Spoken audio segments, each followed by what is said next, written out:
जीवा स्वतःचा इगो बाजूला ठेवून नंदिनीला त्याच्या खोलीत बोलावणार का? श्री स्वामी समर्थ प्रेक्षकांनो, आता नंदिनी जीवाला असं म्हणते, मी खालीच झोपते, म्हणजे मी हॉलमध्ये झोपण्याचा विचार करत होते. तर जीवा मनातच म्हणतो, मला वाटलं ही इथे माझ्या खोलीत झोपण्याबद्दल बोलते. तर आता जीवा स्वतःहून काही नंदिनीला त्याच्या खोलीत यायला सांगायला तयार नसतो. त्याला हवं असतं की नंदिनीने त्याला समोरून विचारावं की मी येऊ का तुमच्या खोलीत झोपायला.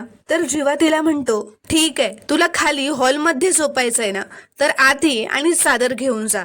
तर आता हे ऐकून नंदिनीला सुद्धा राग आलेला असतो, कारण जीवा स्वतःहून तिला त्याच्या खोलीत झोपायला बोलवत नसतो. तर नंदिनी मनातच असं म्हणते की खोली म्हणजे जीवांदिनीचं जग आहे, आत शिरले तर मग इथून पाय नाही निघणार. तर प्रेक्षकांनो, आता पुढील भागात जीवा आणि नंदिनीच्या इगोमध्ये आता नेमकं कोण जिंकणार हे पाहणं खूपच रोमांचक ठरणार आहे, इंटरेस्टिंग ठरणार आहे. त्यामुळे पुढील भाग पाहण्यासाठी चॅनलला प्लीज सबस्क्राईब करा आणि व्हिडिओला एक लाईक नक्की करा.